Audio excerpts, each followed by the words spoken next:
Hello there. This is the afternoon shift. It is Wednesday, October 29th. I'm Adam-llorens. I'm maxx-fuller, a.k.a. nothing.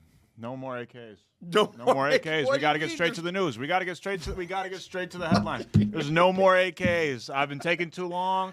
The YouTube viewers don't like it. No more. I'm only maxx-fuller from here on out. No more AKs. I'm sorry. What about the Instagram account? What about the headlines? We gotta get to the news. We gotta promote the Instagram account here first, Max. All right. If you say so. Afternoon shift _fox9.com. Yes. That's the Instagram. That's it. I'm very thrown off right now. Yeah, we began every show with the AK. I got some right here, but we don't have time. Right. We don't have time. I could say AK Slender Max or AK Frohan Sebastian Bach or AK the Black Emerald Lagasse Bam, but we just don't have the time. we just don't have the time. So we got to speed through it. I like the Bam. Thank you. It was a nice little touch. It was a nice touch. Okay. It is a packed show that we've got here today. I'm crying right now.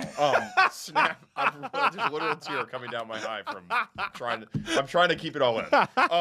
Snap benefits are they're ending in Minnesota, in other states, all across the country on Saturday. Yeah, it's really scary times for a good portion of our population. Yes, so we're going to be talking to an expert on all things Snap.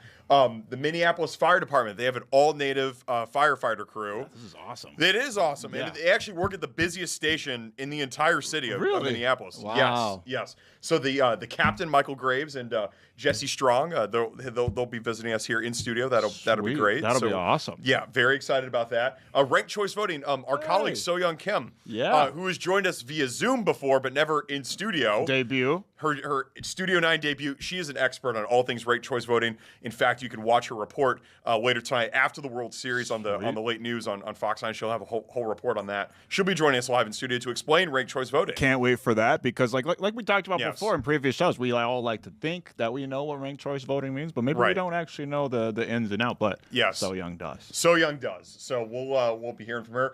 Fresh Tomatoes. It's making its return. It is. Yes. I don't know about a triumphant return, but it is a return nonetheless. It is back. Fresh Tomatoes. I'll be talking about Good Fortune, brand new comedy that came out in the theaters. Aziz Ansari, Seth Rogen. Yes. See, I could have been Seth Rogen, but I just don't. Seth Rogen. We don't have time. But Fresh Tomatoes is gonna make its return. Yes, and maybe possibly a spooky story. Well, I was gonna say there's a cherry on top. There is a little Halloween twist. There'll be possibly a little spooky story to go along with it. A candy corn edition, not a cherry. A candy corn. On top. You a candy there corn we guy? go. I do like candy corn. Oh, okay. Actually, I do. I mean, I can eat like 2 or 3. Yeah. Literally just like 2 or 3 things, and then I'm like, I'm good for a year. Otherwise I can't just sit and. Yeah. We had some Rice Krispie candy corn out there, but it's was that in the newsroom? It was. Oh, okay. Yeah, that was pretty good. I got to try that out. It was pretty good. I like candy corn with peanuts. People like that kind of sweet and salty. Are you're a candy corn guy? Not really. I mean, but like I like the peanut candy corn combination. My mom really likes it. So, okay. Shout out to Mama Lorenz. She's watching right now. So yes. And speaking of her, what else she'll be watching? She'll be watching Fox programming tonight. Not Fox 9. She doesn't live here, but she will be watching Fox. Everybody at home can be watching Fox tonight for the World Series Game 5. This is special, man. It's tied 2-2. This is great. A lot of people are saying it's an instant classic series because as much as we like to think about these vaunted matchups, a lot of times it doesn't necessarily play out like that throughout World Series history. But it's tied 2-2, and for the most part, all these games could have gone either way. Yes. So we're going to be talking to Los Angeles Dodgers radio announcer Tim Neverett. He'll be joining us live from Dodger Stadium. Hopefully, I know they're very busy out there, and it's a couple hours before first pitch. But Tim has agreed, so hopefully he can join us then. Fingers crossed. If not, then I guess we'll just be chatting. We'll just break it down. Blue Jays, I know you were locked in on, and you've seen every single pitch of every single game throughout this Dodgers playoff series. There would be almost nobody better to talk to about the game besides from Mr. Everett himself. That's right.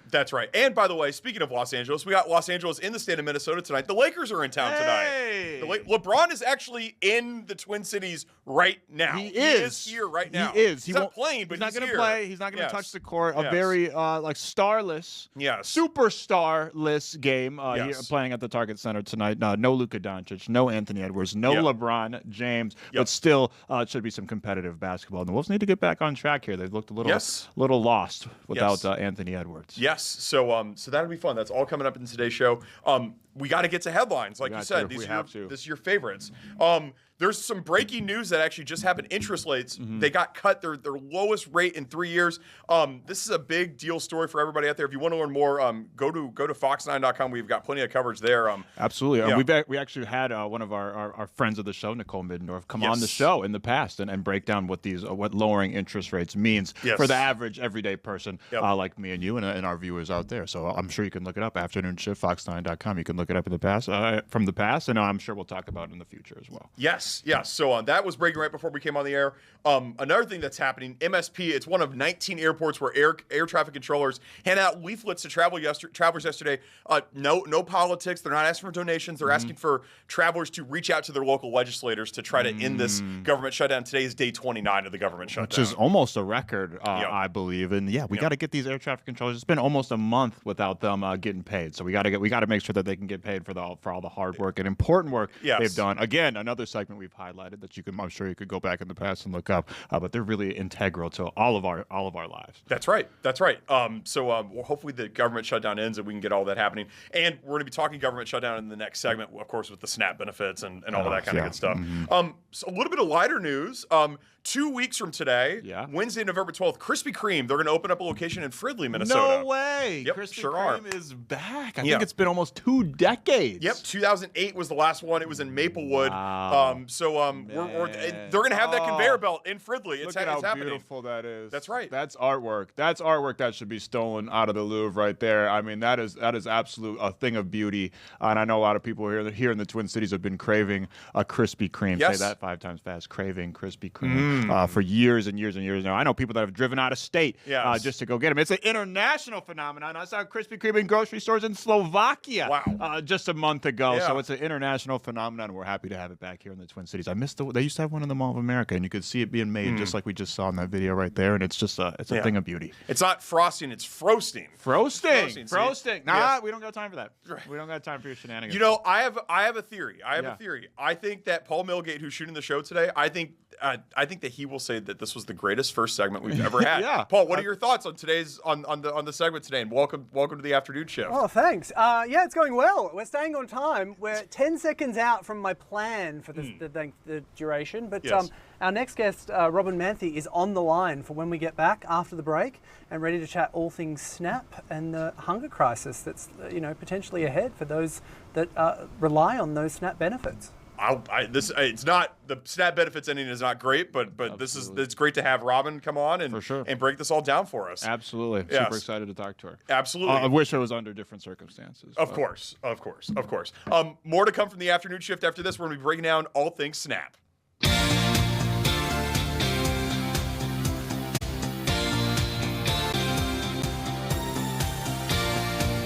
Welcome back, Max. It's day 29 of the federal government shutdown. I know, unbelievable. Almost been a month, and obviously it's affecting all different reaches of life, from air traffic control to SNAP benefits and everything in between. That's right. You bring up SNAP. This is a big story on Saturday. SNAP benefits for Minnesotans are set to end. Here to tell us more is Robin Manthie. She is the Director of Neighbor Services at Second Harvest Heartland. Robin, welcome to the afternoon shift. How are you? Thanks for having me. Doing well. Thanks. I know we had you on before. I asked you this question before, and I'll ask it again because there's people at home that probably don't know. Can you just explain to us what exactly are SNAP benefits? Yeah. SNAP benefits are benefits for purchasing food. So think of it as a debit card that can specifically be used to purchase food. And it's for residents of Minnesota who are low income enough to qualify. So it's income verified program. How many people are going to be affected by this SNAP shortage that comes around on Saturday? 444,000 Minnesotans is the number of people who receive SNAP benefits, and they will all be impacted. So it's a national and statewide impact. And so what happens to them after Saturday? Like where do they go to get food in theory if they rely completely on SNAP benefits to get that? Yeah. So if you have SNAP benefits that have been loaded onto your card from past months, for example, from October, you can still use those in grocery stores after November 1st. However, no new benefits will be loaded until there's a resolution at the federal level on the government shutdown and funding of SNAP benefits. So in the meantime, we are here at Second Harvest and in the emergency food system to be a support in any way possible that we can. We are stretching to be of support, but this is a huge gap to fill. So would you like to hear a little bit about where people can go or what's helpful now? Absolutely, yeah. Yeah. So the place I'm going to refer people is if you go to the number 2, then the word harvest.org. That's our website here at Second Harvest. We're the largest food bank in Minnesota. That means we're kind of the backbone of emergency food relief for much of Minnesota. And there they can use their address to find their local food shelf, meal program, other resources to go to. And those are places where with very little asked, you can get free access to food as you need it. Robin, I've got to imagine there's got to be some type of concern surrounding food shelf shortages with this kind of increased demand come Saturday, right? Yes, if the amount of benefits that go out to Minnesotans every month on average is about $72 million. That is larger than our annual budget, right? So there is a scale of these challenges that food shelves were not meant to fully fill this gap. That said, we are increasing the amount of food. We have generous donors who are stepping up. We will do every single thing we can to get as much food out to neighbors as possible. So please come to us, and we are working hard to help meet the need. Robin, when the government does get reopened, does the SNAP program, does it automatically kick back into place, or are there some more loopholes to be jumped once it does get reopened? The law states that benefits do need to be back paid. This is an entitlement program that citizens, if you have already been on it, you are entitled to receive this. And so they should be back paid. Historically, that has been what's happened. It does not turn on immediately. So the day there's a resolution, there can't immediately be funds put on cards because there are some administrative steps that may take days or even a week. Robin, now I know we hear those numbers, and obviously they're horrifying to hear. But can we kind of like make it a little bit more personal? Like, who are some of these communities that are going to be most affected by this? Yeah. There are SNAP users in every city, every county, every area of Minnesota. Most of the people, so the who are on it are those who are seniors. A large percentage are children, folks with a disability or other challenge that makes it hard for them to work. So we know only a few percentage of people on SNAP are what are termed nationally able-bodied adults without dependents. So the majority of people on this are on it seeking the support or on it very temporarily while they are seeking a new job. And like you said, on Saturday, all of those benefits are going to end for them. I did read that Governor Walz said the state will distribute $4 million in emergency funds to 300 food shelves across Minnesota. But you said the SNAP annual budget is north of $70 million. So the $4 million, like, is there going to be some more money that's going to be pumped in from a government perspective on this?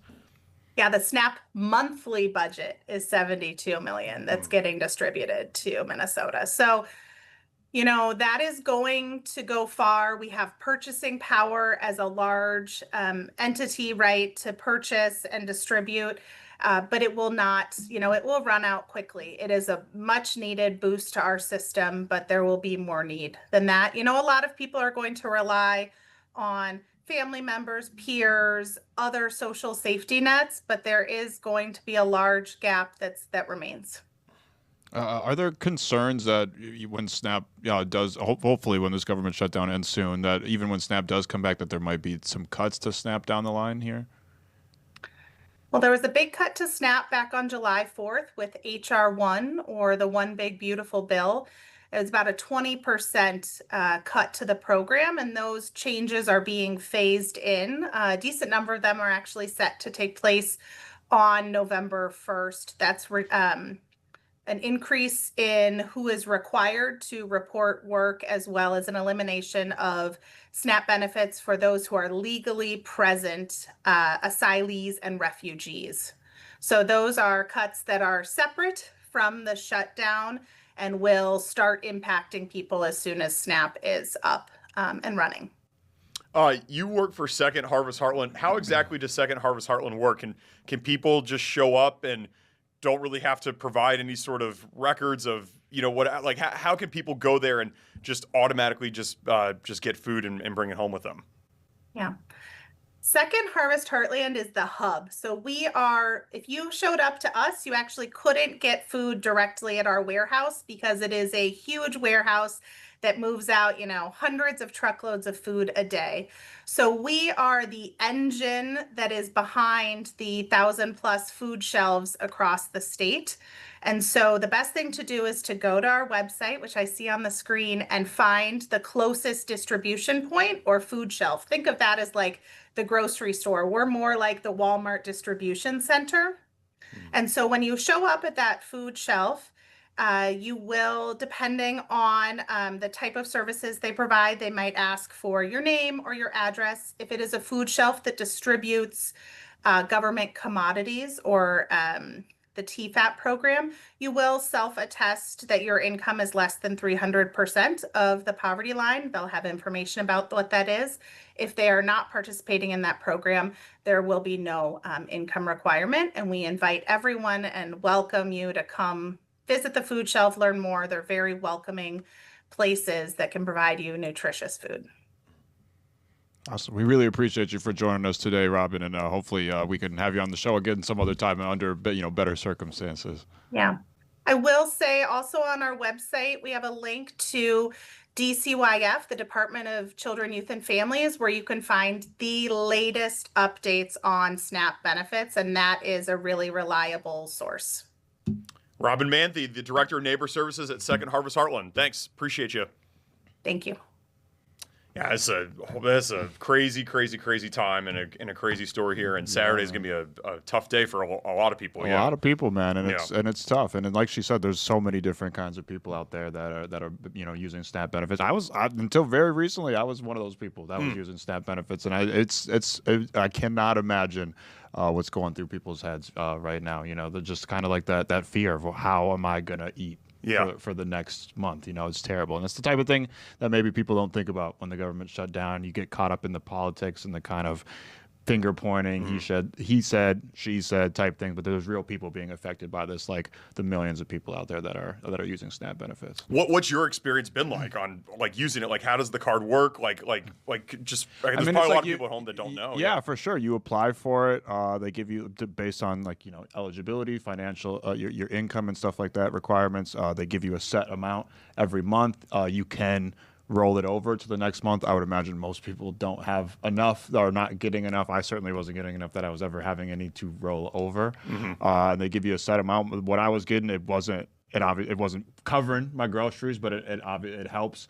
And it comes as kind of like a separate card that you can use at participate in grocery stores, and you can use it to get like cold food. You can't use it to get any like hot processed food or anything like that, but pretty much cold food and necessities and whatnot. Yeah. Out of interest, Matt, yes. do most places accept it? Like, do most supermarkets and things accept it? Like, in my gas experience, stations? yeah, like Walmarts and Targets and Cub Foods, a lot of places accept it. Well, it's more like the smaller retailers, but you even see in a lot of places in Minneapolis, they'll have a sign in the window that says like SNAP eligible. Oh, I've never noticed it before. What does it look like?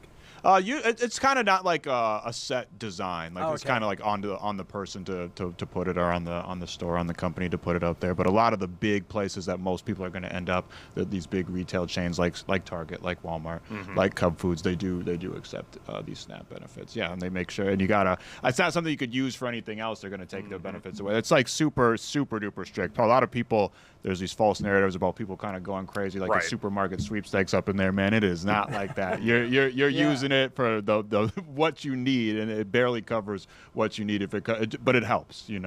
Everything helps. So there's a lot of restrictions and requirements for it, and they will take it away just as fast as they give it to you, faster than they give it to you, because it's a long process to get it. And they'll take it away snap of the fingers just like that. So Yeah. I mean, the scary thing is to think in 6 days' time, the length of this shutdown is like going to be unprecedented. Like we've never seen it before, and we're getting close to Thanksgiving, and it's just a terrible time for this to be happening.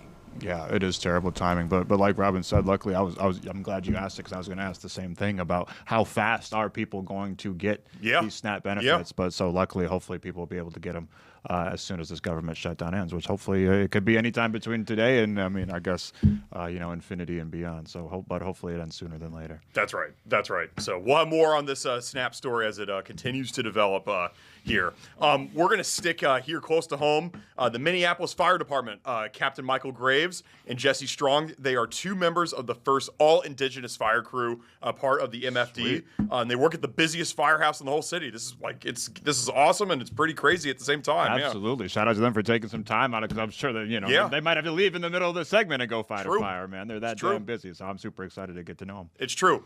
Some Minneapolis firefighters in studio next. Don't go anywhere.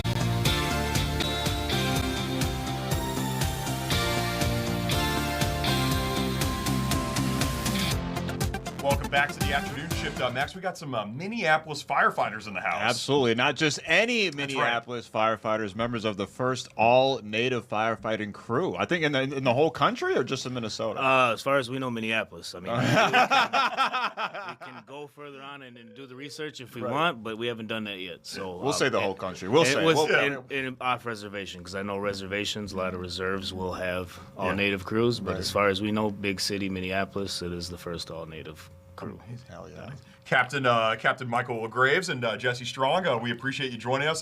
Can you tell us what firehouse you all work at? Because I read it's the busiest in the whole city. Is that true? Yes. So it's Station 6, downtown Minneapolis, Stevens Square area. It's right by the convention center. At one point, before Engine 10, which is the engine we are on, was there, Engine 6 was the busiest rig in the Midwest. And now with us there, we are still the busiest station in the city. We average about 20 calls a day between the two of us. That means each of us on the Engine 6 and Engine 10. And the ladder is there as well, and they average about 11 to 12 a day. So it's only 24 hours in a day. You can figure out how much we're actually going on calls there. So that's a lot. Wow. Well, we appreciate you guys taking some time out of your busy schedule to come hang out with us. What was kind of like the inspiration behind the formation of the squad? So it kind of just happened organically. It's kind of strange. So I got promoted to captain a couple years ago. My rookie firefighter, who I have now, just picked my rig when he had less than a year, about a year on. And then we had another guy who I grew up with, actually was like, hey, I'm going to pick the extra. So we had 3, and we like, well, we need a driver, right? And we're like, who could we get? Because we could have the first all-native rig. And then that's when Jesse came about, and we're like, hey, would you want to work? Because we knew he had to go to a busy station. And he was more than happy, and he can tell you how he felt about that. Yeah, Jesse, why don't you tell us how you felt about that? Your FMO, what does FMO stand for? It's a fire motor operator, basically the driver. Yeah. What's it like driving the big fire truck? I mean, that's probably got to be kind of a crazy job, yeah? Oh, it can be sometimes. Traffic can be a little daunting at times. Yeah. But it's not too bad. Yeah. What inspired you to want to become a firefighter? I think I've always wanted to do something physical, and I feel I had the attributes to do well and excel at it. So. Yeah. What tribal nations do you all represent? I know Minnesota. It's a state that prides itself on its Native American roots and whatnot. What nations are you all from? Yeah, so we're both Anishinaabe. I'm from Red Lake, Ojibwe, and From Boys Fort. Yeah. So. Can you describe what life is like on those reservations? So I have only spent months at a time up there. I haven't actually lived up there, but it's not great places to live, So I know I have cousins up there that have wanted me to go up there and be a firefighter up there, because they need people that are from down here up there to be aggressive firefighters. And I just sorry, I'm getting a little spacey. If you want to speak it. I'd say it's similar, but different at the same time, if that makes sense, to the kind of small communities in the city. Yeah. It's a lot less populous up there. Yeah. But I don't want to speak bad about them at all. I mean, I haven't been there as far as living for long term. So as far as that, I couldn't tell you what it's like to exactly grow up there. But it's a small area, pretty rural. Yeah. What does it mean to you guys to be a part of this squadron? For me, it's an honor. I know every day we go to work, it's either 3 or the 4 of us. I know we only have 2 of us here. We also have Johnny Crow and Robert Hedberg. The 4 of us are pretty much brothers, and it's nice that we all kind of came from the same background, and it's an honor to know every day you're going to work with family, and you have similar. Our values and beliefs are the same. We want to just help the community. That's our main focus. Every time we go to work is who are we helping today? Whether it's our fellow firefighters or someone in the community. We do a lot of charity work together and things like that. So, can you take us? Oh, go ahead. I'm sorry, Jesse. I just wanted to point out that's pretty important to me and the other guys too, that we grew up in the communities that we are serving in right now. Yeah. So we came from where they're at right now. Yeah. Can you all take us like in your day-to-day life? Like what happened yesterday? What were some of the calls that you all fielded yesterday? A lot of our calls are either initial responses to fire alarms is the majority of our fire alarm calls, which could be food on the stove. It could be someone burning candles or incense. Then we actually had a small fire because someone left food on the stove, and it started a small fire, which could have created more and been a kitchen fire at some point, but we got there early enough that we were able to put it out. We do a lot of medicals. Shortness of breath and hearts are the main medical calls that we go to, but there's a vast variety of calls that we'll go to as far as medicals. So. You guys mentioned a second ago it was important to serve the community that you grew up in, but I would imagine that kind of adds an emotional toll to what you guys do, right? It's already emotional enough, but then serving that community that you're a part of, it's got to add some weight to it, right? Yeah, I'll speak to start. I know both Jesse and I have had calls where we've known people, and it's good to know that you're going and you're there to help them, but it's also for you, it's kind of hard to see that sometimes, So it's a little more difficult to, I think, keep in perspective your emotions on scene when it's someone that you have known for 30 or 40 years, and they're having a pretty bad time in the life and the day, especially, to try to stay, not be emotional about what you're doing and do your job and help them. Yeah. What's it like, just I think we all have this vision of firefighters that we see in the media and movies of, putting on the suit, getting into the car. How accurate are those sort of depictions that people see? I get asked this question quite a bit. Is it like Chicago Fire? And I would say in one episode probably happens in the span of a year. Right? So maybe a little less, depending. It's Minneapolis. A lot more does happen. But getting asked the question on the shows and TV.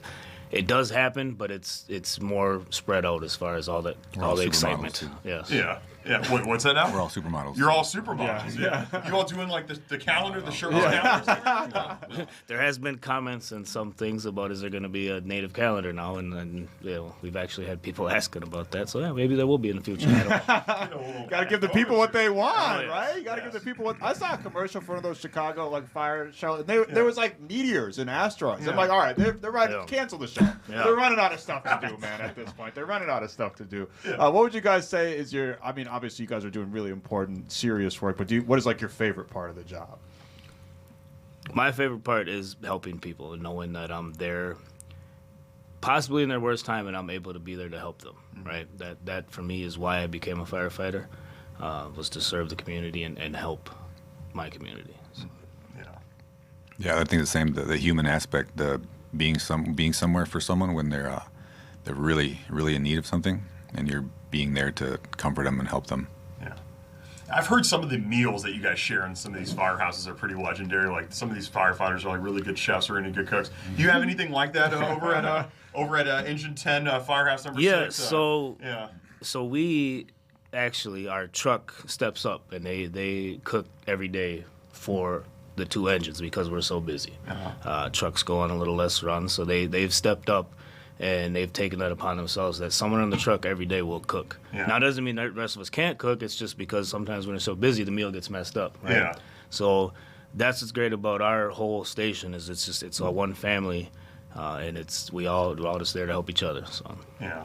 So cool. How long does like the training, like the inception, like training, basically day one of training to being like in you guys' positions? Like what is that kind of process? Like say my good friend here, Adam-llorens, wants to start fighting fires, and he started training tomorrow. He says today I want to be Today, a firefighter. yeah, you guys inspired him. Well, yeah, first, he mostly just wants to be in the calendar with right? you guys, Yeah, I but get that. in general, he I wants also want the T-shirt. Yeah, I exactly. want the He just wants the T-shirt. T-shirt. Yeah, He just the wants to T-shirt. brag about it. Yeah. But he wants to do what you guys do. Like how would he be? So start to that? start, I mean, there's multiple options. There's one, you fill out the application and go through civil service list. So then let's just putting your resume on and filling that out, and that's an easy process. Then there's also a process called Pathways, which we have is a route for people to get on. Mainly, we try to look for inner city youth, underprivileged, underserved communities with Pathways to get them in there, and then. Those that are waiting, I always tell them, go get your EMT now, go get your Fire 1, Fire 2, because then when you put that on your application, you get points for that, right? Does that make sense? Yeah. And then, barring you get on the list, because then you got to pass the physical, which is the CPAT, and it's a grueling job. Yeah. Then you get put on a list of 300, and then you can wait for your number to get called, and then our rookie program is roughly 4 months, and then you become a firefighter, and then you're a rookie firefighter on probation for a year, and then you go from there. What's that physical grueling process? How many push-ups are we talking? Oh, it's not push-ups. So you do 3.5 minutes of stairs at roughly a pace of 60 steps per minute with 75 pounds on, as if you had all the gear on. Yeah. Damn. After you do that, you get to do some more tasks as if you were in a fire or going to do fire stuff, right? Like one's carrying some tools, carrying a line across a certain area, hitting a sledgehammer to breach a wall, things like that, a search in confined space area, and then a hook where you're pushing and pulling as if you're pulling ceiling. So, and then you got to drag a dummy at the end. That's the last one. Drag a dummy. Drag a dummy. Drag a Sorry. dummy. Yeah. Didn't enunciate that. No, they're gonna drag you a next time. But yes, drag I believe it's 100 and... Yeah. I can't remember. It used to be 180. I think it's roughly somewhere around 150 to 160 pound dummy. Yeah. Yeah. So Are you thinking twice about your firefighter I am. application now? I would always say work on your legs. Get your legs stronger, and then it'll help you. You know what is really cool though? So I moved here from New York. So the FDNY and the NYPD, they have a little bit of a sports rivalry between the two of them. Yep. They play this huge hockey game. There's fights. It's like it's sold out. Yeah. They sell out on Long Island where the Islanders Yep. play. They sell. You guys is there a little bit of a sports rivalry with the so Minneapolis police here? they used to play the police in hockey, and then there was some fights back in the day. Yeah. Now we haven't played the police so much. We play St. Paul Fire quite a bit, and there's tournaments every year where we play other fire departments in hockey. We've done it in softball. Basketball was a thing too, and we did actually play the cops, Minneapolis cops, in basketball years ago. Hopefully that'll come back sometime. We do have a basketball team again, so trying to get things up and going again. You know, who usually wins? Well, not always us, to be honest. Like, I think last year St. Paul beat us in hockey, but usually the year before we won, and the year before that we won as well. Yeah. So. Yeah. So cool. Absolutely, that's awesome. I'm curious, just to go back to the job, like, what does the job market look like? Are you guys like in need of more firefighters? Yes, right now we need 100 more firefighters right now. I would say that there's NFPA standards and we don't meet them right now as far as 4 on a rig and things like that. So the hope is to get more firefighters. Just budget wise, right now it's not in the cards, but we're this is a time where we're losing to attrition, and we need to get more anyway. So we need about 20 a year anyway. So we're trying to get as many as we can. Just we need the budget to be there, right? So Yeah. How big a role do volunteer firefighters play in the community as well? in Minneapolis, there's no volunteer firefighter. We're a full-time paid department. Yeah. Volunteers are more in that rural area, Yeah. just because they don't have Less the means for it. Yeah. Yes, so Yeah. yeah. Hopefully some people are watching right now, inspired by you guys That's right. to go out there and apply. That's the hope that we can get people on. Yes. That's right. Awesome. Captain Michael Graves, FMO Jesse Strong, we really appreciate you. Thank you so much for joining us. And the first indigenous all indigenous firefighter crew in the city of Minneapolis. It's really impressive stuff. And yes, blazing trails of left. It is. And like I said, I don't want to say like it has happened. There's been many natives on the job. It's happened for days, one day or 2 days here. But this is the first time that there's been the permanent every day we go that it's going to be us. So amazing. Yes. That's amazing. Thank you guys for your service. I know we only say that to military people. We just say it to firefighters too. Absolutely. Thank you guys for your service. Thank you. We appreciate it, but thank you. Yes. Absolutely. Thank you all. Appreciate it. We got more to come from the afternoon shift after this. Soyoung Kim in studio. Yeah, absolutely. Yes. Can't wait for that. Talking about ranked choice voting. She's going to explain exactly how it works. Soyoung coming up next. Don't go anywhere.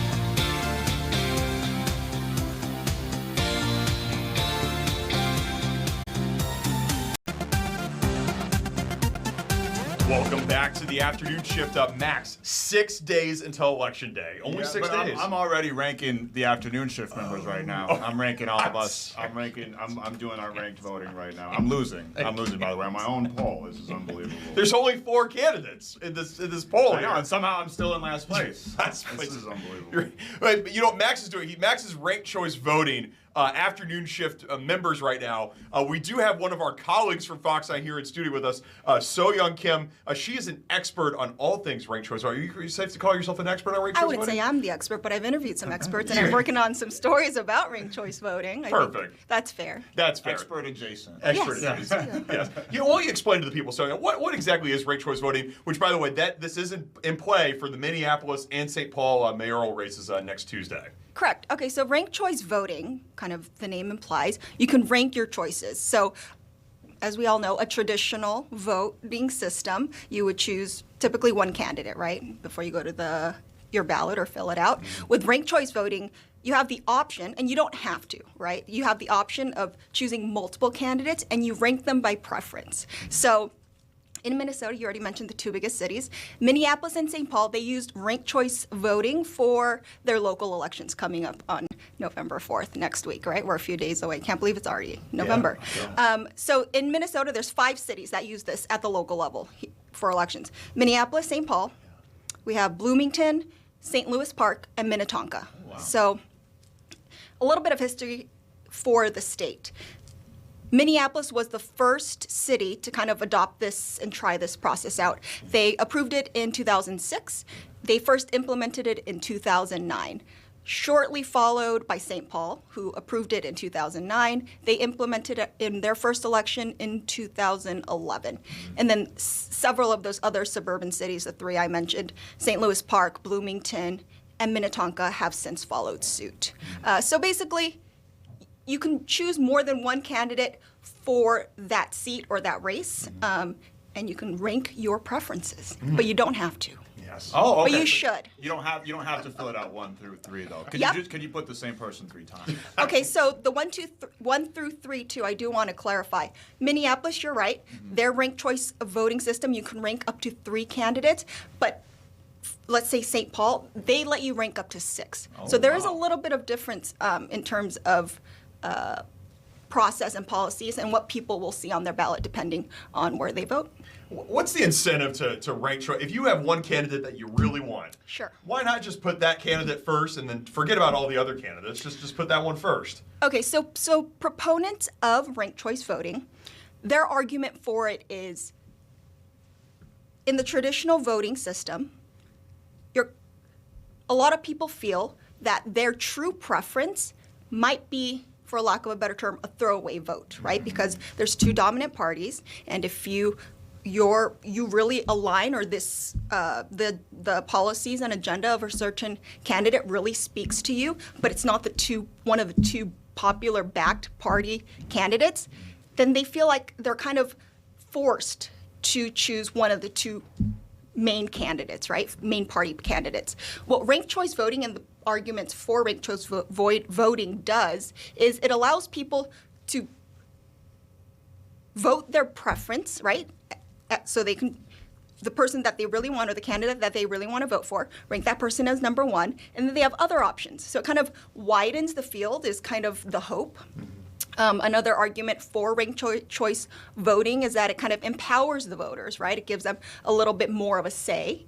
And it also, I think, in theory, ideally would also diversify and empower candidates to, you have a little bit more of a shot, right? Rather than if you're not one of the two main party candidates.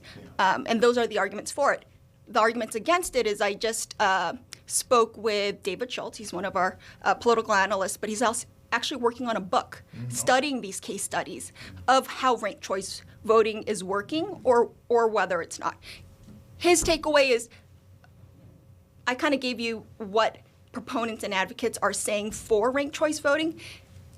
Right now, looking at a little bit of a macro level of not just in our state, but countrywide, it's a little bit too early to tell. I think some of the experts really studying and taking a deep dive into this are still kind of calling it an experiment.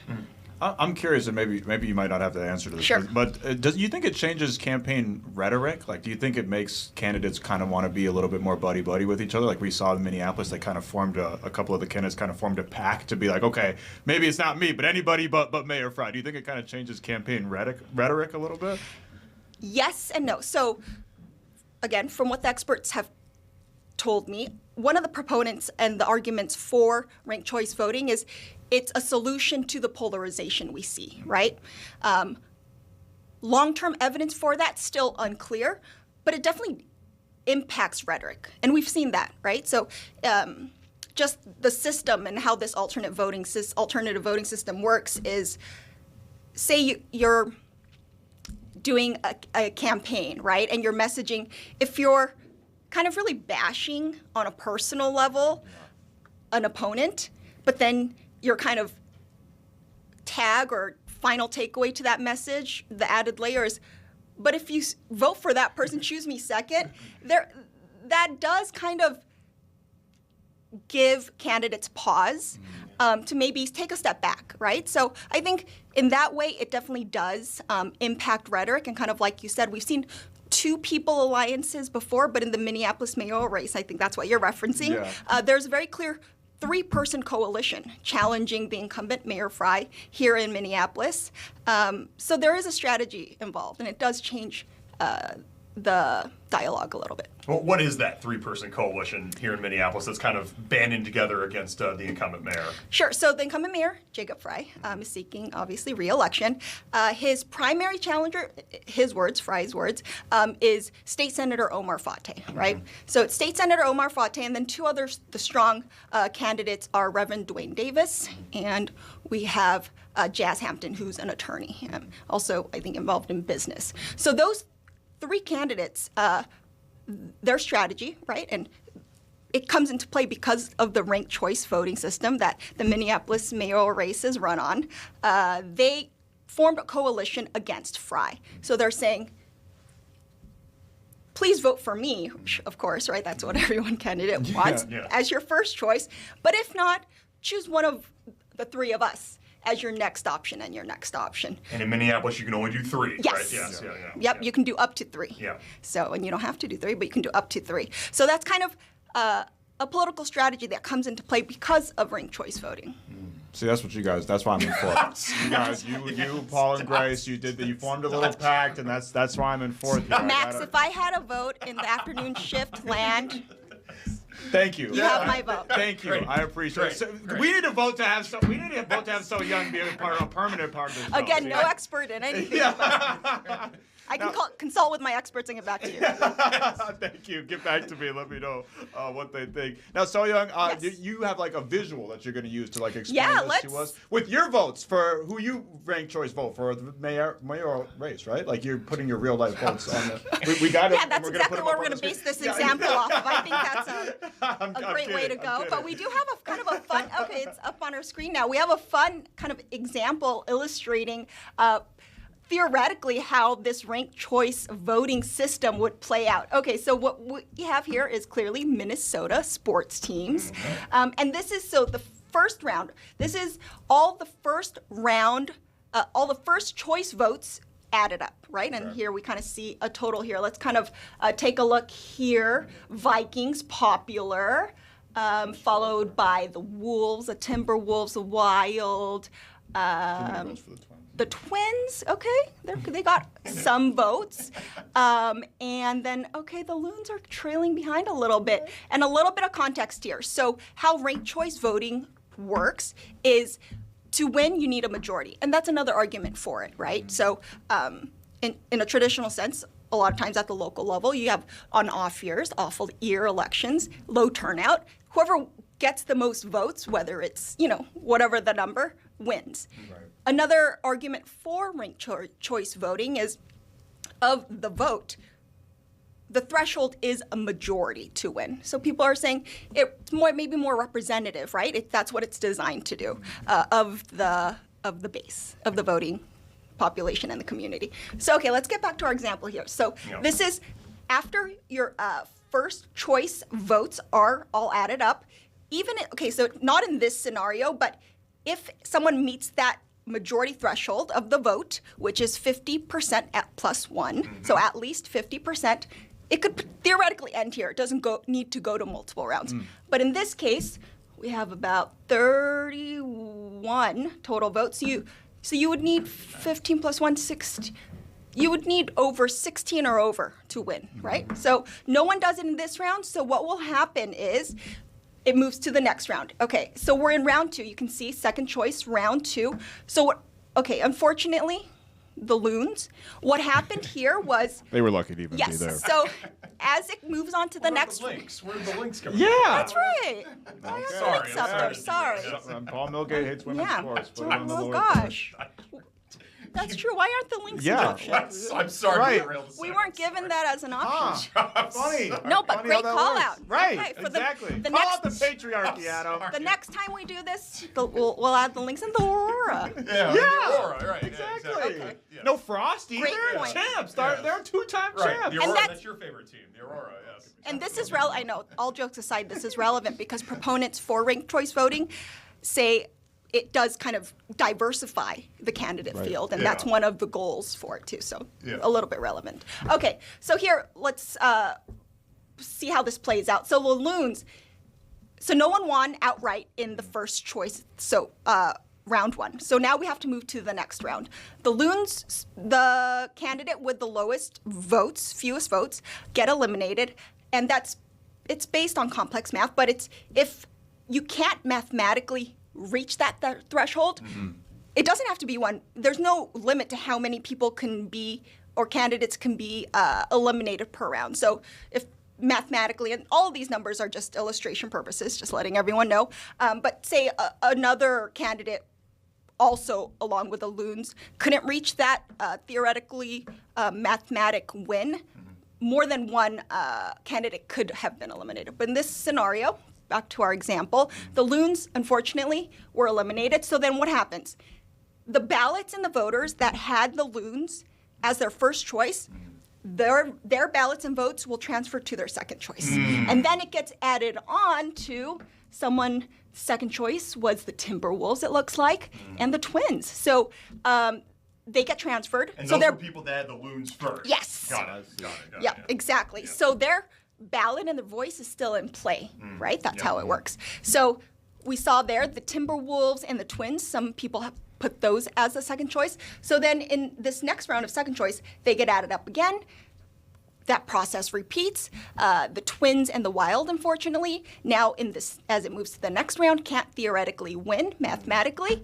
So then their next choice of those ballots, so their ballots, the candidates get eliminated, but the ballots don't. The voters still have a say. You move on to their next choice, and then it gets added on. And you can see there several more votes for the Vikings, a lot more for the Timberwolves, and that kind of process elimination repeats until you have a winner like the Minnesota Timberwolves in this faux election of, I don't know what we were deciding on, but so they won because they reached that majority threshold, 50% plus 1. So congratulations to the Timberwolves. You don't really win anything because this was all for illustration. Well, Soyoung's from Cerritos, California. You're just saying that because the Lakers are in town tonight, playing the Timberwolves, right? Yeah. No, the Timberwolves. We always root for the home team. If there's a conflict of interest. Kind of put that under the breath, though. She Yeah. did. Throw that in there, yeah. Hang the banner. Oh, Hang the banner. The Timberwolves are the number one choice of the. But that makes sense. Yeah, I don't know if that helped, but that's It just does make kind of sense. a fun illustration of, it's much more complex than that. This was super simplified. All those numbers were for illustration purposes. So one thing I took from that, it Yes. seemed like a lot of the people that took the Vikings, because the Vikings were the clear-cut winner through round one. Right. But a lot of people that seemed like they took the Vikings kind of took my approach, which I'm Yes. not saying is the best approach, but they just put the Vikings, and they didn't even mess around with any of the other teams. And because they didn't do that, because you didn't see a whole lot of votes get added on to the Vikings' initial count, whereas Right. the Timberwolves got more added on to their initial count. Great so people that observation. maybe didn't vote for the Vikings Sure. actually ranked other and that's how it helped boost those candidates up. Right. So yeah. And on that note, say the Vikings are the only team you voted for. Your voice was in play till the end because they stayed relevant and their numbers were strong enough till the end. But say theoretically you only vote for one candidate. If that candidate gets eliminated in a round, but it moves on to the next round and you don't have an option selected there, then your ballot no longer is in play. So just something to note and be mindful of, but obviously vote how you wish and with your heart. So, but Do we have numbers on how many people actually fill out all three? Do we know? Is it more people than not that fill out all three, or we don't really know? that I do not know. And I don't know That's why if you're not there's an expert. No, I don't know what percentage of, especially here in the state. I don't even know if those numbers are available. Yeah. But that would be an interesting stat to look at. I know you're going to give a full report on this in the Yes. news tonight. Can you tell people what time is that airing at to get the full report from you? Yeah, so we have the World Series on our channel. We care a lot right about back this, on yeah, our yeah, channel. sure is. So we have streaming at 9:30 and then late news after the World Series. But we'll, if for some reason you miss us, kind of in our normal time slot, Or it'll goes be 18 online. innings again. You know, Yeah, right. Or that we don't know. That's the drama of baseball. Yes, Right. yeah. I'm sorry to derail. If the game goes late, then where can people find it? Yeah. It'll be posted online on fox9.com. Amazing. So If I had to rank segments today, this one number one by a landslide. No second, no third. another This one, election number that one. has no bearing, but I'll take it. Yes. What about ranking your after you said Max got your first vote for the afternoon? Are you I was just in his hypothetical scenario. I just Right. felt a little bit bad that he Thank felt you. like he was You're falling sympathy behind. Sympathy votes. You're a Hey, sympathy vote. a vote is a vote. Sympathy I'm vote is a human, vote. so there's Yes. you look at the facts, you do as much research as you can, but also when you move your feet to the ballot and when you fill it out, just Yeah. go with who you want to vote for. That's democracy. Exactly. Yeah, don't try to question her vote. Right. Yeah, Right. So yeah, what Don't if? vote shame me. Right. So yeah, what if California and Minnesota are on the ballot? You had to rank choice vote. How would you rank those two states right there? Right now I'm on Minnesota ground. So Smart. Smart. I want the best everything for Minnesota because Absolutely. I'm here right now and I live here. Good answer. I'm a Minnesotan right now. Good answer. Yeah. Good answer. But I did grow up in California. Yes, If yes. anyone's curious about the references and you Yes. don't know my background. And a proud USC Trojan, by the Yes. way, too. Yes. It is on par for the course, though, because Adam does just randomly talk about California. Oh, does he? sometimes. Just Yeah, for sure. regardless of the segment Yeah, or topic? absolutely. Yeah, That's for okay. sure. Soyoung went to one of the best high schools in the state of California, Whitney High School. A very, very tough to get into Magnet High School. Is that correct? Yeah. Wow. mean- Named after Whitney Houston? Yes. We had like a singing audition. I have a lot of secret talents. Yes. I forgot to mention that to you. Yeah, you did. I could sing like, Well, luckily, I Whitney already put you number one on the ballot. Okay, That oh. would have bumped your Houston. numbers Okay. up Now, if you why weren't am I number one. campaigning for Max's vote?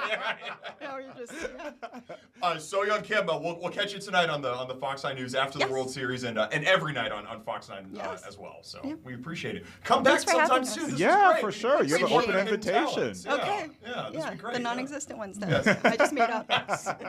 Thanks for having me. Awesome. Thank Thanks, you, Soyoung. All right, thank you. We are going to transition to 4. It's past 4 o'clock now. We're going to go to commercial break and we're going to come back. The return of Fresh Tomatoes. This is going to be great. It's coming up soon, but don't we got to recap? Welcome back to the afternoon shift. Making sure the glasses are all perfect. Dude, they're impossible to clean. I feel like I just only make them more and more. They're worse than they were before. I mean, can you see the smudges on the viewing audience? Can you see the smudges? I can barely see out of my glasses right now. We get a zoom in on the can you zoom in? Can you zoom in on them? I mean, this is ridiculous. These there are brand new. Oh, filthy! Whoa, look at that! Wow. I made it worse. It was not that bad. I made it infinitely worse. Oh my god, Paul, that's like Francis Ford Coppola back there in the booth. It was. It was a nice transition. Scorsese-like. That was nice. Honestly, that was nice. It's been a full show today. We've done everything from SNAP benefits, learning more about that, to learning about the all-native Minneapolis Fire Department crew, and Soyoung just beautifully explained ranked choice voting. Yeah, she made it real simple for. I mean, I you know, like we talked about, it sounds like a complicated thing. She broke it down eloquently and made it simple for everybody out there. Yes, and if we can understand it, then anybody can. If I can get it, then anybody can get it, for real. In this hour, it's gonna be great. We have Fresh Tomatoes coming up next. Tim Neverett, he just texted me, ladies and gentlemen. This is the radio voice of the Los Angeles Dodgers. He'll be joining us from Dodger Stadium to preview tonight's World Series Game 5, which I know Minnesota. I get it. You probably don't want to hear it. We're promoting Fox programming. It is Fox program, and it has been a great World Series. It's been so much freaking fun. Yes, it has been a lot of fun. Let's get into Fresh Tomatoes. Let's do it. It's been a long time.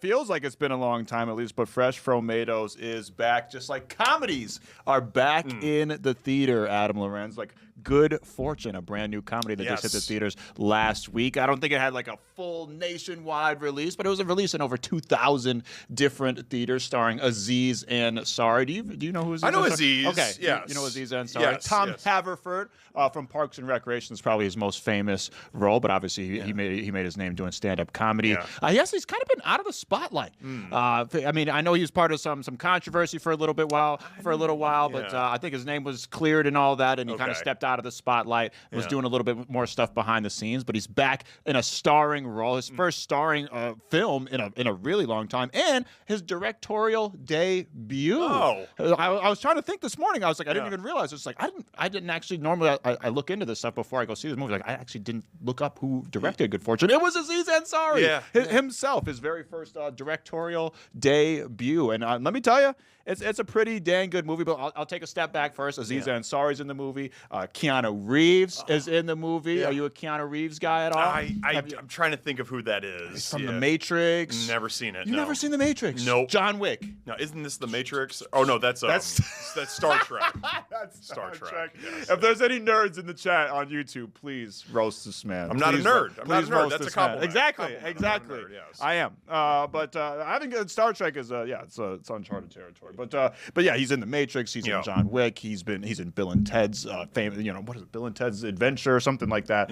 He's in all types of movies. He's a beloved. Behind the scenes, I think Keanu Reeves maybe has the best people met him stories ever. Everybody that's ever met him says he's the nicest guy in real life encounters. Everybody says he's the nicest guy on planet Earth, but he's a pretty serious guy on camera. But he has a lot of fun in this movie. Aziz Ansari, Keanu Reeves, and Seth Rogen, who's been absolutely all over the place. The exact opposite of Aziz Ansari. Seth Rogen, he's been in everything lately. He was in the Lion King. He was in the Ninja Turtles movie. He's producing all types of stuff like the Boys, which is a hit series on Amazon, maybe one of the most critically acclaimed series of all time. And of course, he just won a bajillion different Emmy Awards with his new show, The Studio. I know Paul-Millgate on the 1s and 2s right now. You watch The Studio, and it's phenomenal, right, Paul? He's speechless. It's so phenomenal. There you are. Yeah, the Studio is phenomenal. It's like it's a crazy insight into the behind the scenes of making those sort of big budget things. There's one episode in particular that just took me straight back to filming a reality show that I did, and just the network executive, and I was sitting there going, oh, please get me out of this situation. It's incredible television, super compelling. Yeah, Seth Rogen, he's been an amazing part of his career lately, because he kind of started off kind of, pigeonhole. He's the stoner guy with the goofy laugh. He's kind of in similar roles every single time, but he's really branched out to all different types of things, from drama to comedy, and he was fantastic in this movie. It's about a guy, Aziz Ansari is the main character. He's kind of down on his luck. Yeah. Basically, his job at the beginning of the movie is just standing in line for other people. Oh. Like literally just standing in line for other people. He's sleeping in his car. Life is not going so well. And he ends up becoming an assistant for a big tech executive type guy. They kind of get close for a little bit, and then the tech executive guy fires him. And, Aziz Ansari's character is kind of just wishing, that he had a different life. Here in comes Keanu Reeves' character, who's an angel, but not quite the angel of the stature of like, a Gabriel or a Peter or something. Sure. That he's kind of a fledgling angel. Sure. Yep. I believe that Aziz Ansari calls him at one point in the movie a budget angel. He's kind of like a bootleg angel. He doesn't really have the big wings yet. Yeah. And he's just looking to make his mark in the angel world. He sees his job is mostly just stopping texting and driving people. Oh, okay. So it's kind of like, it's still important, but Yeah. a low-level job for angels who are usually saving people, bringing Sure. people, lost souls Yes. back on the right path. And so he sees Aziz Ansari's character. He kind of acts outside of his role, and he says, okay, let me show you that money isn't the solution to all your problems. So he swaps Aziz Ansari's character with Seth Rogen's character. He swaps their lives. They basically become each other. Nobody else remembers it except for Aziz Ansari. And his whole intention was to show Aziz Ansari's character that money doesn't solve all your problems, but money essentially solved all of his problems. And so it kind of just devolves from there. Yeah. It is a comedy with, let me tell you, it's got a lot of heart, man. It's not going to change the world or anything like that. It's not a movie that's going to be written about decades from now, but it will make your day. It has a lot of heart to it. There's laughs all along the way. It's not like gut-busting laughs. Sometimes you go to the movie theater and you see a comedy and somebody's laughing so hard that the rest of the theater starts laughing. Yeah. And let me tell you, it was amazing. I got to say, I always try to go out of my way to see comedies in the theater because they just don't come out the same way that they used to. I mean, when's the last time that you in the viewing audience, I'll ask you, when's the last time, because I know you haven't gone to the theater to see anything lately, so I'm going to talk to the lovely viewers out there. When's the last time you went to the theater and saw a comedy?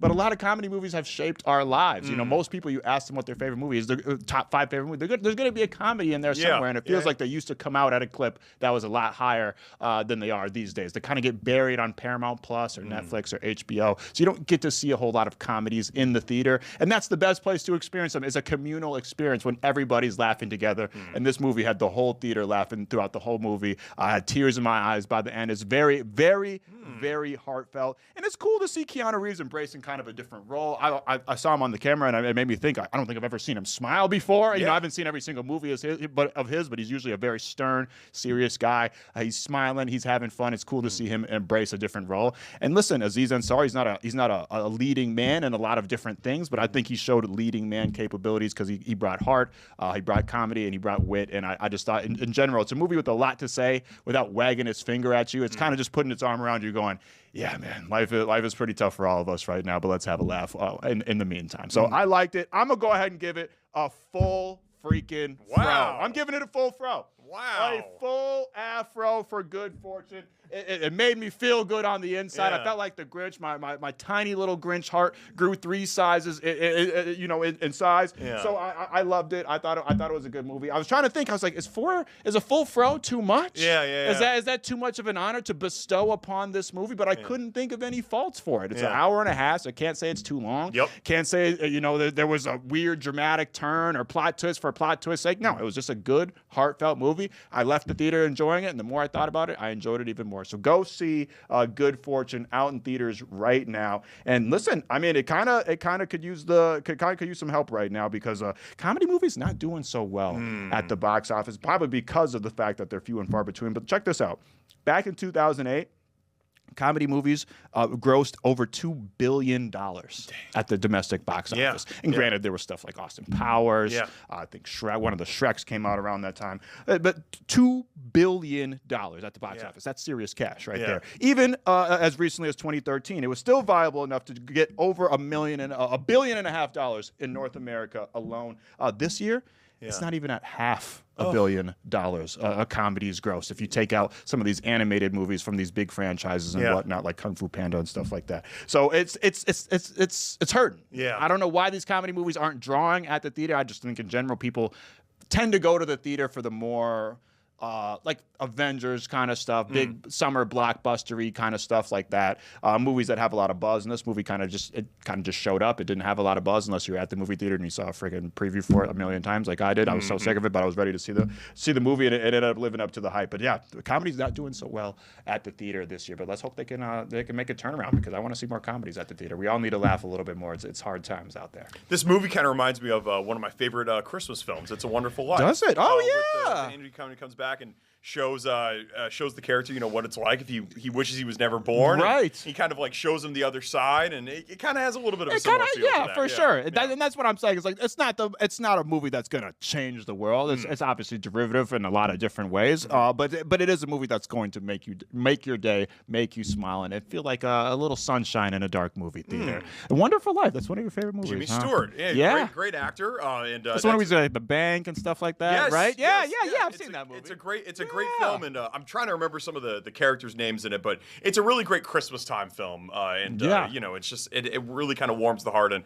like I said, when you were talking about this film with Keanu Reeves and Seth Rogen, it kind of reminded me, and Aziz, it kind of reminded me of that as well. Yeah, so. And it's similar to like a Freaky Friday kind of movie, a life swap, one of those classic life swap comedies. Is there anybody that you would want to swap lives with? Swap lives. I almost said swap wives with. But swap lives with. Man, I don't know. It's tough. Like, it's tough, right? It is tough because you want to still be you. I still want to be me, and people. Everybody's got problems that you don't know what problems people have, and it's like you want to compare your pride. It's like I think I'm good. Right, with the you don't know what problems people's going through, right? So I don't know. That one is tough. It's tough. That one is it's tough. Real tough. What about you, Mr. Millgate? Anybody you want to swap lives with? I was thinking about it earlier. I said it to you guys off the air. It wouldn't be too bad, being Tom, being old Tom married to Zendaya. Yes, Tom Holland. Yes. You get to be married to Zendaya. You get to be Spider-Man. Yeah. I mean, hey, that's not a bad life. I wouldn't necessarily want to be like a short white dude, but I'm a millionaire and I'm married to Zendaya and I'm Spider-Man. So I like being me. But if someone said, hey, you want to be Tom Holland, I wouldn't. I would have to think about it a little bit. What about you, Paul? So there's a billionaire in India who's got set up this not-for-profit, completely private, for lack of a better word, zoo, I guess, but it's like a conservation project called Zentara, and he's collecting all of these animals, endangered animals from around the world, and building incredible habitats for them to be able to preserve them for future. And he's pretty anonymous. So to be a billionaire with a bunch of really cool animals in your backyard and anonymous, I think that's what I'd go for. I don't think I'd go for someone famous. Yeah. Paul wants Zantara. I want Zendaya. Yeah, same thing. The duality of man. Absolutely. Yeah. So there's nobody out there that you want to. I was thinking, maybe somebody like Mookie Betts would be kind of fun, right? That'd be pretty fun. Shortstop for the Dodgers for a day, playing the World Series. He's hitting about as well as you would in the World Series right now. Yeah, he definitely needs to pick it up. Yeah, maybe it could help him out as a little bit of maybe a ghost story. You can kind of maybe scare him a little bit. It's like when you got the hiccups, and you got to so you got to get scared. Back to your senses here. So I've been looking up all types of scary, spooky stories from across the land of 10,000 lakes. So I've compiled a few of them. But Paul Millgate's saying that we got to listen, we're on a tight schedule. Well, we got to save it. To be fair, I think Tim Neverett, the voice of the Dodgers, absolutely, and that's far from scary. That's very. It's I'm so excited that I might scare people. That's right. And I think maybe the ghost story. Maybe we can do that at the end of today's show. Yeah, maybe we could do it tomorrow. Yes, or tomorrow. Yeah. Or yes. Maybe I could just bring a camera back to my apartment. We could see a real spooky story. You know what? Actually, be some good content for the show. It's a pretty good idea. It's not a bad idea. We got the voice of the Dodgers coming up tonight. The World Series pregame coverage starts at 6:00 Central here on Fox 9. Game starts at 7. Tim Neverett, the radio voice of the Dodgers. He'll be joining us next.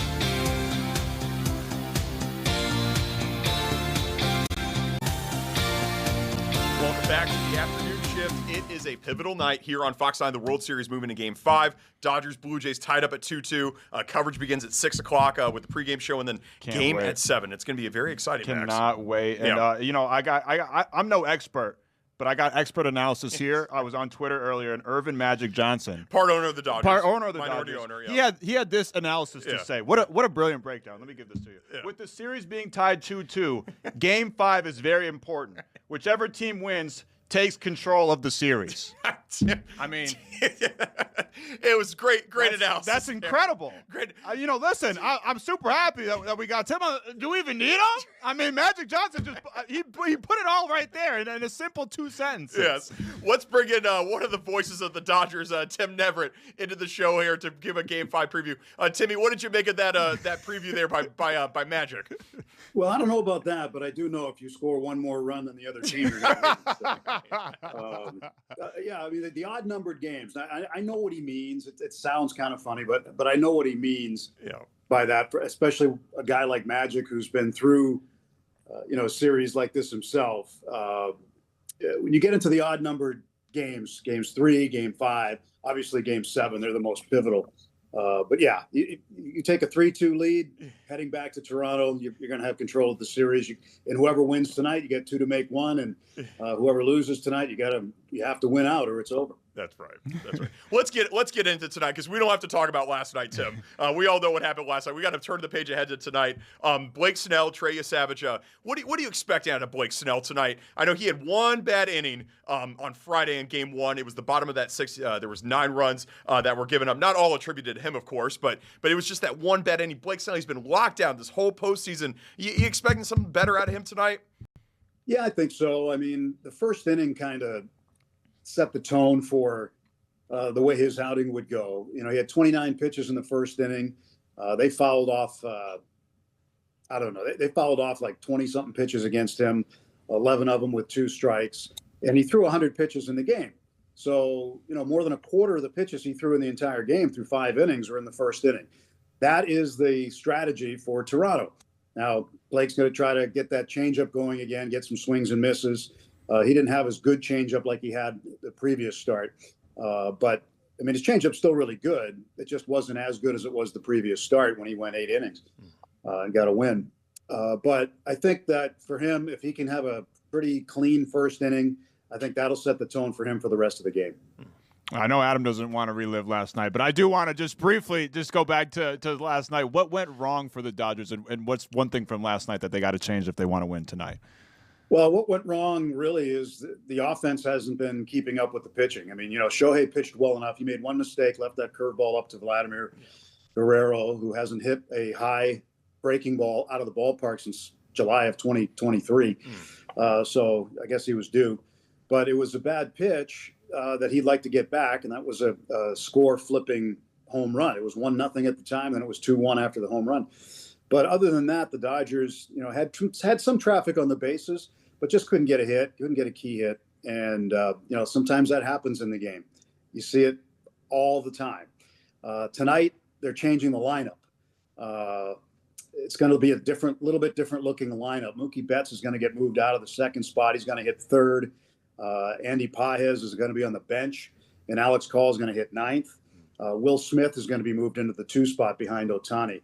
And, one of the most important spots in the batting order is going to be that 9 spot. It has been, but Andy Pages hasn't been productive. And the reason that's got to be one of the most productive spots is getting on base in front of Ohtani later in the game. He didn't do it. I think maybe about 1 time in the series so far. Alex Call did the other night, and he was chugging for second base. And I'm saying, stop, because if he goes to second, that left first base open, and they would have walked Ohtani again. That's right. So that was in the 17th inning the other night. Yes. But, you got to get on base in front of Ohtani. Ohtani has not hit as well days after he's pitched. In fact, his average this year on days after he's pitched is 147. So hopefully that doesn't matter at all tonight, and hopefully he's a productive offensive player tonight. But they need hits. They need to score and need to back up Blake Snell. And then you got Yamamoto in Game 6 in Toronto. If you come out of here tonight with a 3-2 lead, then you got to like Yamamoto's chances in Game 6. Timmy, you were talking about the offense there. The Dodgers haven't scored 7 or more runs since the first of the month, October 1st. That was the wild card clincher against the Reds. You mentioned Mookie Betts' name, moving down to the 3 slot. He hasn't really been performing that well here in the World Series. Did have a hit last night. I think it was in the 9th inning, but the game was more or less kind of decided at this point. You know Mookie personally. What's going on with Mookie Betts right now? You expect him to kind of break out of the slump tonight? I would hope so. I mean, he's been an October performer in the past. He's been a clutch guy in the past.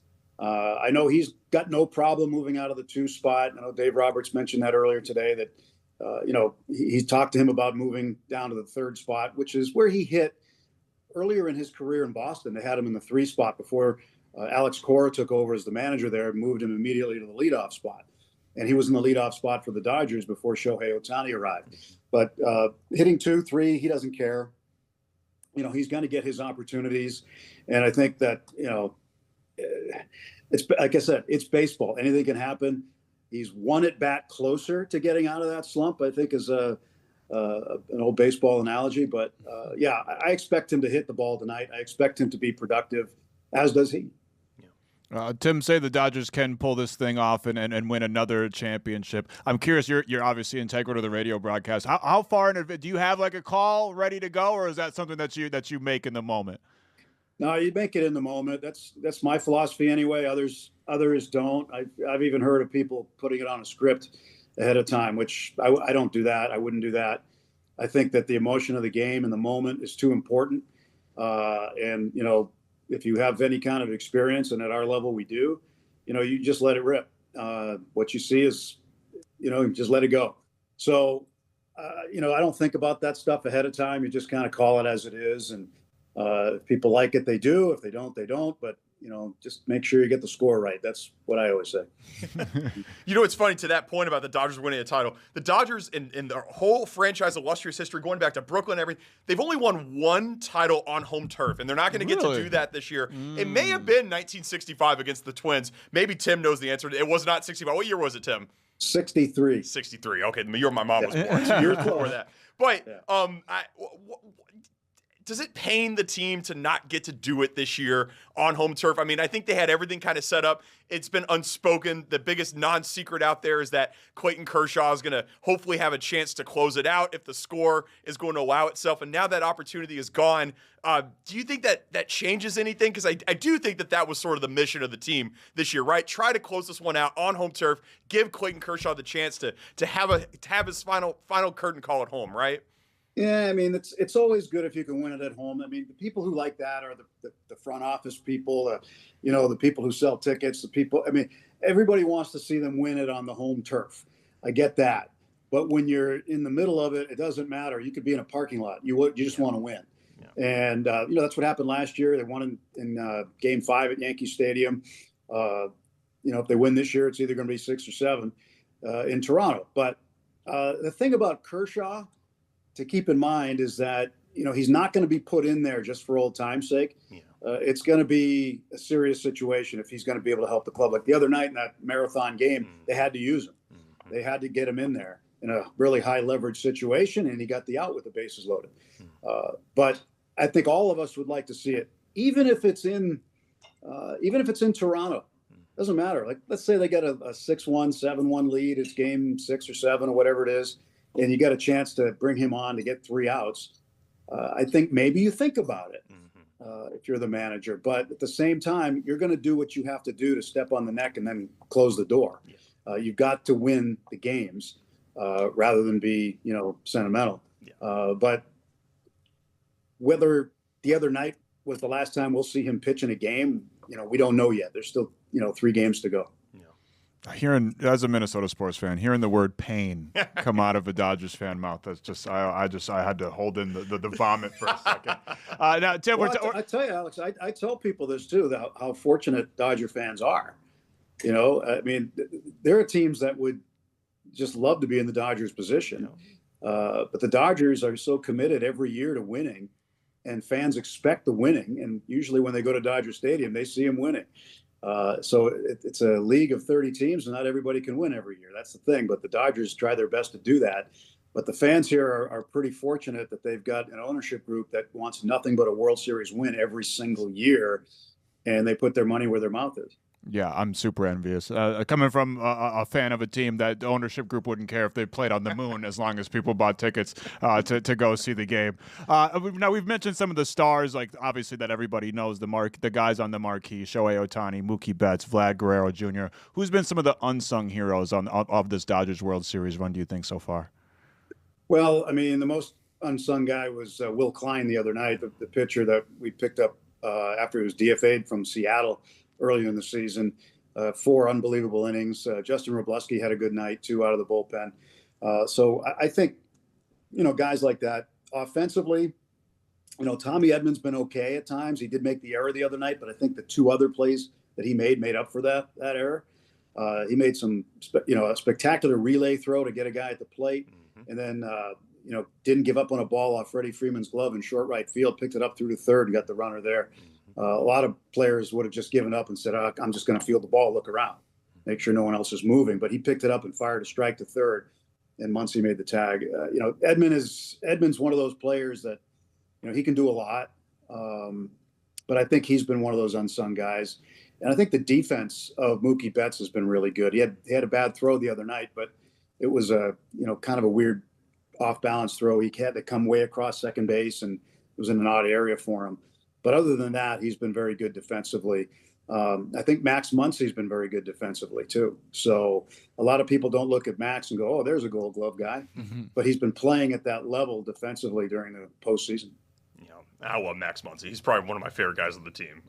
Tim, you get to occupy a seat once held by the legendary Vin Scully. The press box at Dodger Stadium is called the Vin Scully press box. Can you just talk about what it's like to occupy that chair that was once sat in by Mr. Scully?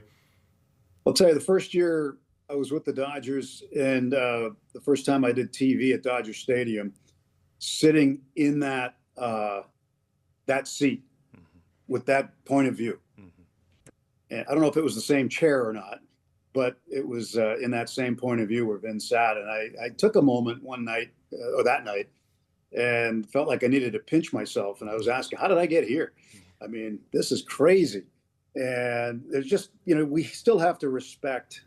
And I think, even though Vin is no longer with us, he's never going to be gone as far as Dodger baseball is concerned. And I think, we as other broadcasters that follow him, we need to respect that.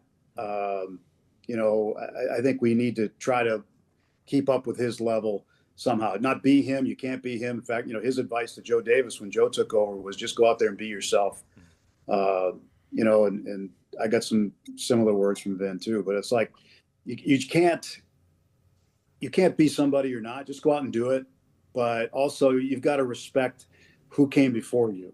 And that guy was something else. I mean, just as a person to talk to, as a person to be around, but also a person to try to emulate in broadcasting. And there's just such a strong broadcasting legacy in Los Angeles because of Vin. And, for me, I'm proud to be part of it, just a small part of it. But, I mean, getting to sit in that same seat, that was a little bit overwhelming for me the first night.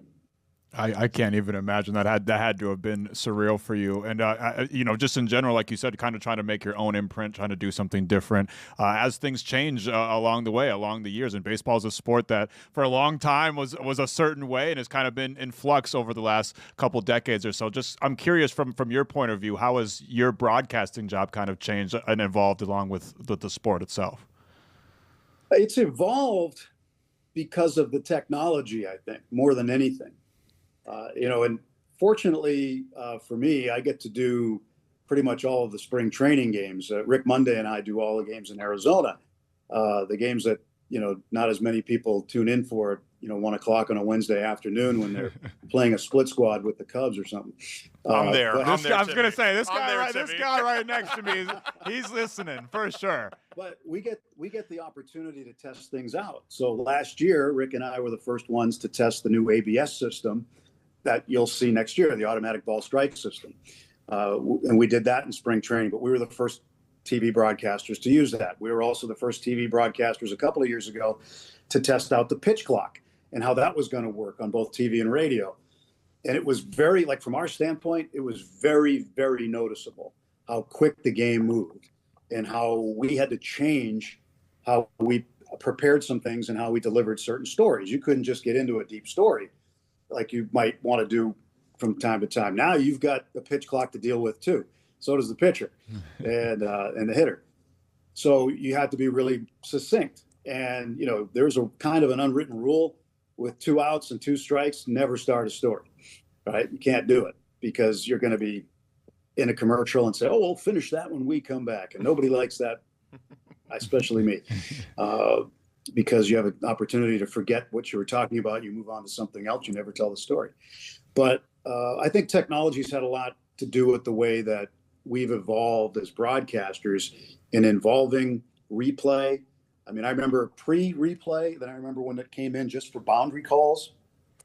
I want to say it was like 2010, maybe 2011. So it was just, fair or foul beyond the bases and home run calls. And that's when it first came in. And then they expanded replay and going with that. So there's a lot to talk about. And Major League Baseball does seminars with us on all the new rules and technology, and they give us slides to use as resources. So we have things to educate the fans on as we continue to move along, during the course of the spring and summer. But, we'll have one when the season's over, prior to spring training too, just to get ready for the ABS that's going to be involved in the regular season next year. Now, there's one other piece of technology coming in soon. They're going to be testing, not Major League Baseball, though. It's going to be for check swings. So they're going to take the first and third base umpire eventually out of this. And there's going to be some kind of laser thing that's going to measure whether a batter swung or not. So that's the next thing to look forward to. But all these things factor into the broadcasts. And as technology continues and the game has sped up, our broadcasts have evolved with it. Yeah. Amazing, Tim. Before we let you go, can we get a score prediction from you tonight? Maybe a guy to go yard for the Dodgers. Pick to click. Let's see. I hadn't thought about it. Let's say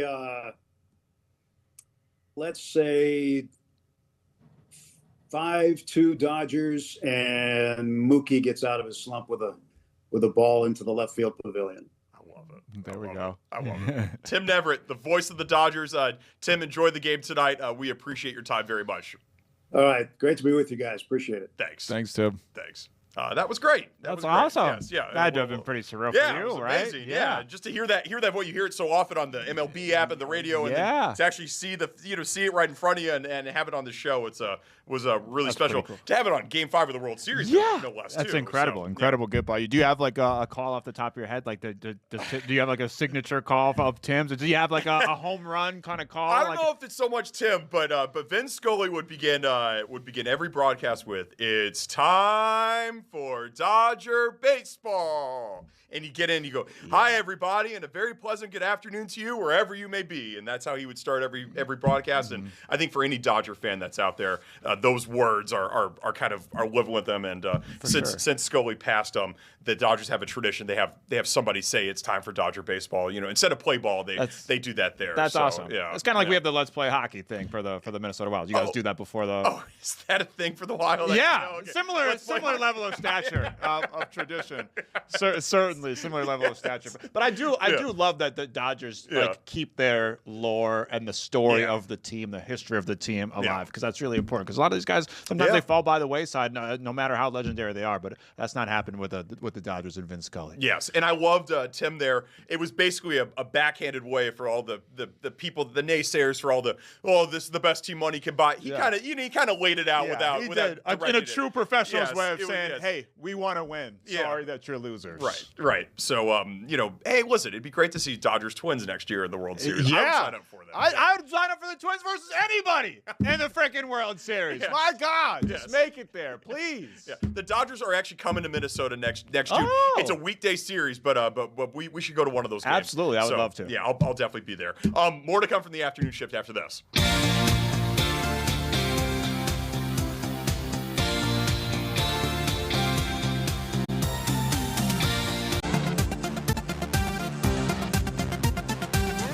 We are back here on the afternoon shift. Max, earlier we talked to Robin Manthie. She's the director of neighbor services at Second Harvest Heartland to talk all about SNAP. Yeah, it's a huge date looming with the government shutdown. A lot of people around the country, millions of people, are at the risk of losing their SNAP benefits. And Robin broke it down beautifully for us. What's at stake here? Big story on Saturday. SNAP benefits for Minnesotans are set to end. Here to tell us more is Robin Manthie. She is the director of neighbor services at Second Harvest Heartland. Robin, welcome to the afternoon shift. How are you? Thanks for having me. Doing well. Thanks. I know we had you on before. I asked you this question before, and I'll ask it again because there's people at home that probably don't know. Can you just explain to us what exactly are SNAP benefits? SNAP benefits are benefits for purchasing food. So think of it as a debit card that can specifically be used to purchase food. And it's for residents of Minnesota who are low income enough to qualify. So it's income verified program. How many people are going to be affected by this SNAP shortage that comes around on Saturday? 444,000 Minnesotans is the number of people who receive SNAP benefits, and they will all be impacted. So it's a national and statewide impact. And so what happens to them after Saturday? Like where do they go to get food in theory if they rely completely on SNAP benefits to get that? Yeah. So if you have SNAP benefits that have been loaded onto your card from past months, for example, from October, you can still use those in grocery stores after November 1st. However, no new benefits will be loaded until there's a resolution at the federal level on the government shutdown and funding of SNAP benefits. So in the meantime, we are here at Second Harvest and in the emergency food system to be a support in any way possible that we can. We are stretching to be of support, but this is a huge gap to fill. So would you like to hear a little bit about where people can go or what's helpful now? Absolutely, yeah. Yeah. So the place I'm going to refer people is if you go to the number 2, then the word harvest.org. That's our website here at Second Harvest. We're the largest food bank in Minnesota. That means we're kind of the backbone of emergency food relief for much of Minnesota. And there they can use their address to find their local food shelf, meal program, other resources to go to. And those are places where with very little asked, you can get free access to food as you need it. Robin, I've got to imagine there's got to be some type of concern surrounding food shelf shortages with this kind of increased demand come Saturday, right? Yes, if the amount of benefits that go out to Minnesotans every month on average is about $72 million. That is larger than our annual budget, right? So there is a scale of these challenges that food shelves were not meant to fully fill this gap. That said, we are increasing the amount of food. We have generous donors who are stepping up. We will do every single thing we can to get as much food out to neighbors as possible. So please come to us, and we are working hard to help meet the need. Robin, when the government does get reopened, does the SNAP program, does it automatically kick back into place, or are there some more loopholes to be jumped once it does get reopened? The law states that benefits do need to be back paid. This is an entitlement program that citizens, if you have already been on it, you are entitled to receive this. And so they should be back paid. Historically, that has been what's happened. It does not turn on immediately. So the day there's a resolution, there can't immediately be funds put on cards because there are some administrative steps that may take days or even a week. Robin, now I know we hear those numbers and obviously they're horrifying to hear, but can we kind of like make it a little bit more personal? Like, who are some of these communities that are going to be most affected by this? Yeah.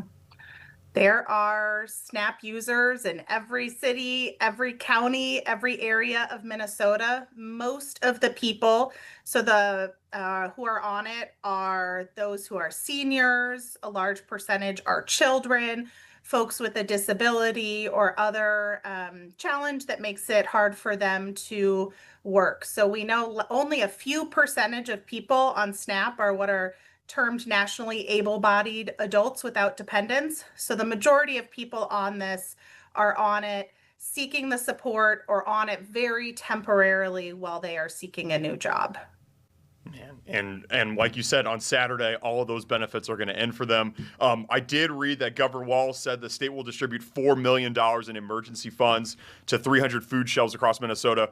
But you said the SNAP annual budget is north of $70 million. So the $4 million, like, is there going to be some more money that's going to be pumped in from a government perspective on this?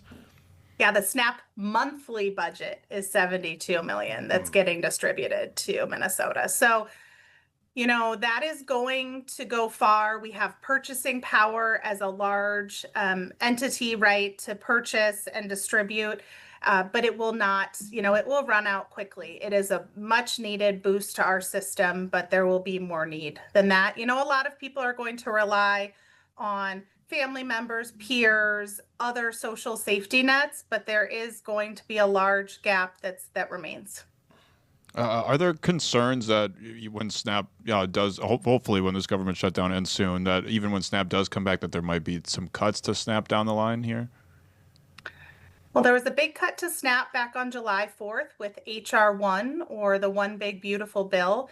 It was about a 20% cut to the program, and those changes are being phased in. A decent number of them are actually set to take place on November 1st. That's an increase in who is required to report work, as well as an elimination of SNAP benefits for those who are legally present, asylees and refugees. So those are cuts that are separate from the shutdown and will start impacting people as soon as SNAP is up and running. You work for Second Harvest Heartland. How exactly does Second Harvest Heartland work? And can people just show up and don't really have to provide any sort of records of, you know, what, like how can people go there and just automatically just get food and bring it home with them? Yeah. Second Harvest Heartland is the hub. So we are, if you showed up to us, you actually couldn't get food directly at our warehouse because it is a huge warehouse that moves out, you know, hundreds of truckloads of food a day. So we are the engine that is behind the 1,000+ food shelves across the state. And so the best thing to do is to go to our website, which I see on the screen, and find the closest distribution point or food shelf. Think of that as like the grocery store. We're more like the Walmart distribution center. And so when you show up at that food shelf, you will, depending on the type of services they provide, they might ask for your name or your address. If it is a food shelf that distributes government commodities or the TFAP program, you will self-attest that your income is less than 300% of the poverty line. They'll have information about what that is.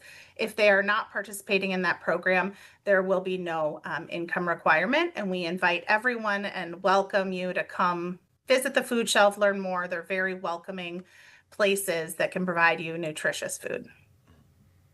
Awesome. We really appreciate you for joining us today, Robin, and hopefully we can have you on the show again some other time under better circumstances. Yeah. I will say also on our website, we have a link to DCYF, the Department of Children, Youth, and Families, where you can find the latest updates on SNAP benefits, and that is a really reliable source. That was Robin Manthie of Second Harvest Heartland providing some context on SNAP benefits, which are set to end on Saturday. Yeah, hopefully the government shutdown can wrap up here pretty soon so we can get those SNAP benefits back to millions of people around the country and damn near 500,000 people just right here in Minnesota. That's right. That's right. I think she said the budget for SNAP just in Minnesota is over $40 million per month. Yeah. Per month. It's unbelievable. These food shelves are going to do their best to try to keep up with the demand, but it's a whole different kind of ball game that the government is playing compared to what a food shelf can provide. So hopefully this government shutdown can wrap up here pretty soon because it's on the verge of being historic in all the wrong ways. That's right. That's right. We are going to wrap up today's show right after this. Don't go anywhere.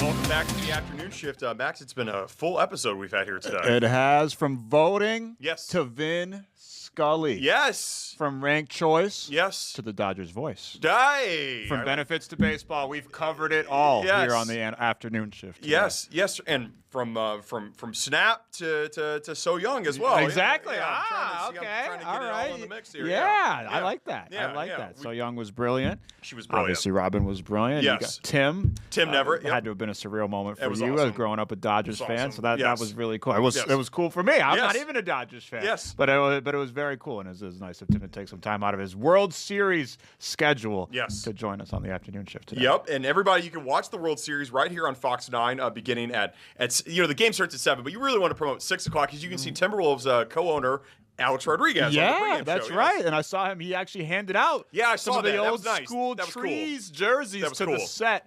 But what is the name of that? Is it just world? Do they have a name like I don't know if it's like World Series. I don't know what it's called. But to Big Poppy, Yeah. to Derek Jeter, to Yes. all those guys, they Yeah. all got the old school Timberwolves Yeah. tree jerseys. Yeah. So I thought that was pretty cool. Because I was wondering, I'm like, I'm sure A-Rod is aware that people are probably like, well, what are you doing on the set when Right. you're the new owner of the Timberwolves? So A-Rod let the people know the Timberwolves are not far from his mind, even when he's covering the World Series. That's right. He'll be locked into the Timberwolves.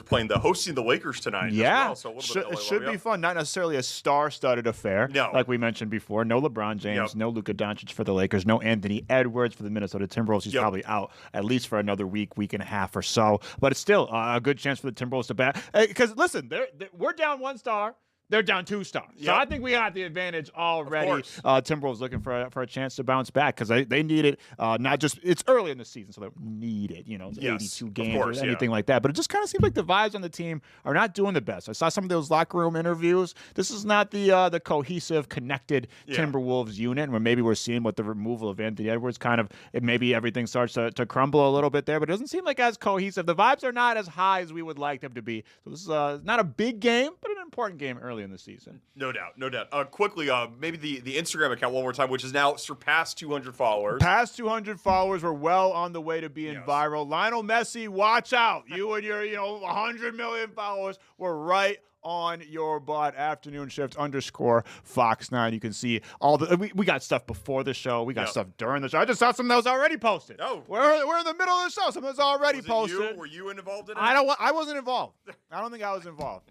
I think my face was blurred out, but that's neither here nor there. Afternoon shift _ Fox 9 on IG. And before the World Series preview, stay tuned. We got the Fox 9 5 o'clock news coming up with Amy Hockert, Simone Woolridge.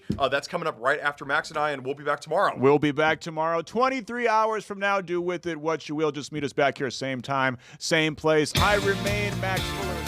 I'm Adam-llorens. Signing off for Paul Millgate and Grace Henry. This is the Afternoon Shift at the 5 o'clock news.